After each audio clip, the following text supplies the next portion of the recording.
بسم اللہ الرحمن الرحیم۔ السلام علیکم۔ حضرت آدم کی اولاد میں کیسے بت پرستی شروع ہوئی؟ سب سے پہلے کس کا بت بنایا گیا؟ سب سے پہلا شخص کون تھا جس نے بت بنایا؟ آخر کیا وجہ تھی کہ ایک اللہ کو ماننے والوں کو بتوں کی ضرورت پڑ گئی؟ آج کی ویڈیو انہی سوالوں کے گرد گھومنے والی ہے۔ حضرت آدم کی وفات کے 126 سال بعد حضرت نوح علیہ السلام پیدا ہوئے۔ بعض روایات میں بتایا جاتا ہے کہ 146 سال بعد حضرت نوح علیہ السلام کی ولادت بسعادت ہوئی۔ مشہور تاریخ دان مقتال لکھتے ہیں کہ حضرت نوح علیہ السلام کا اصل نام السکن تھا، جبکہ کچھ روایات میں ان کا اصل نام الساکن اور عبدالغفار لکھا گیا ہے۔ لیکن جب حضرت نوح علیہ السلام 40 سال تک روتے رہے تو ان کا نام نوح پڑ گیا۔ نوح کے لغوی معنی بہت زیادہ رونے والے کے ہیں۔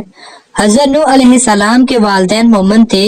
حضرت نوح کے والد کا نام شیس تھا اور والدہ ماجدہ کا نام کشوش بنت قبیل تھا۔ اللہ تعالیٰ نے حضرت نوح علیہ السلام کو تب نبوت عطا فرمائی جب بتوں کی پوجا عروج پر پہنچ چکی تھی۔ ہر طرف شرک کا بول بالا ہو چکا تھا، لوگ گمراہی میں ڈوب چکے تھے۔ سوال یہاں یہ پیدا ہوتا ہے کہ آخر اتنی جلدی انسان بتوں کی پوجا میں کیسے لگ گئے؟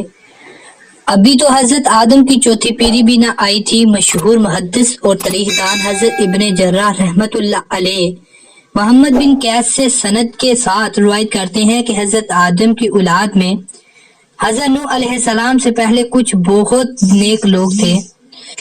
ان کی پیروی کرنے والوں کی تعداد بہت زیادہ تھی۔ لوگ ان کو ایسے ہی مانتے تھے جیسے نبی کی باتیں، نعوذ باللہ۔ یہ تعداد میں 5 تھے جن کا نام ود، سوا، یغوث، یوم اور نصر تھے۔ لوگ ان سے بے حد محبت کرتے تھے۔ جب ان 5 کا انتقال ہوا تو لوگ رنجیدہ رہنے لگے۔ شیطان نے لوگوں کے دلوں میں یہ بات ڈال دی کہ جن جگہوں پر یہ لوگ بیٹھا کرتے تھے کیوں نہ ان کی جگہ پر ان کی نشانیاں رکھ دی جائیں۔ شروع میں کچھ نشانیاں رکھی گئی جو کہ ان کی استعمال شدہ اشیاء تھی۔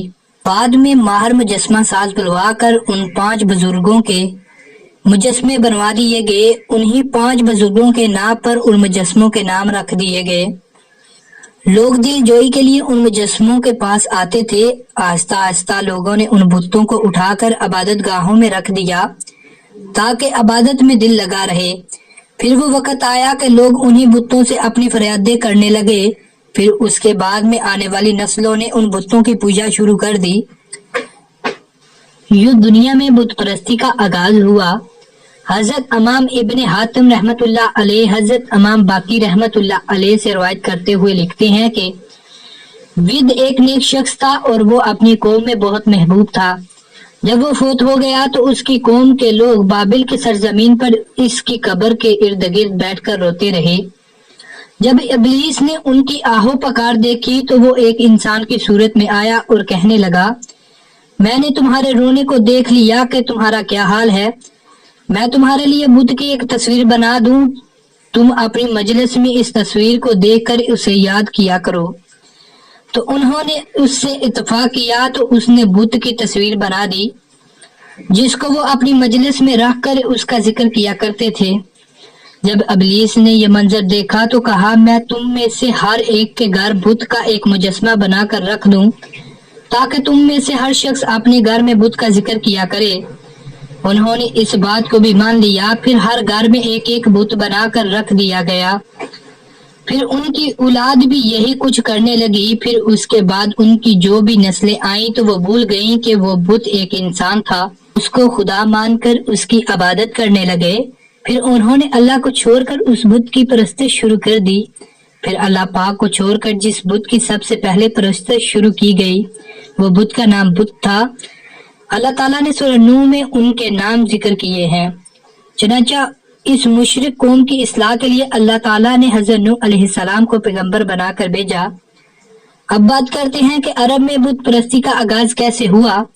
کعبہ کے متولی خاندان جس نے 500 سال تک کعبہ کی تولید کی، ان میں ایک شخص عمر بن لہب بن کما تھا جس نے 400 سال کی طویل عمر پائی۔ اسی انسان نے کعبہ کو بتوں سے بھر دیا تھا۔ عمر بن اللہ نے کعبہ میں بت صرف اس لیے رکھے کہ لوگ ایک اللہ کو بھول کر میری اطاعت میں آ جائیں، نعوذ باللہ۔ عرب میں ہی پھر اللہ نے اپنے آخری اور پیارے رسول حضرت محمد صلی اللہ علیہ وآلہ وسلم کو بھیجا، جنہوں نے نہ صرف خانہ کعبہ کو بتوں سے پاک کیا بلکہ ایسا دین ہمارے حوالے کیا کہ جس پر چل کر ہم اشرف المخلوقات کہلوانے کے حقدار ہو گئے۔ اللہ پاک ہمیں اور ہماری اولادوں کو شرک جیسے ناسور سے دور رکھے، تمام بیماروں کو ہر بیماری سے پاک کر دے اور ہمیں نبی پاک صلی اللہ علیہ وآلہ وسلم اور ان کی آل پاک سے بے پناہ محبت عطا فرمائے، آمین۔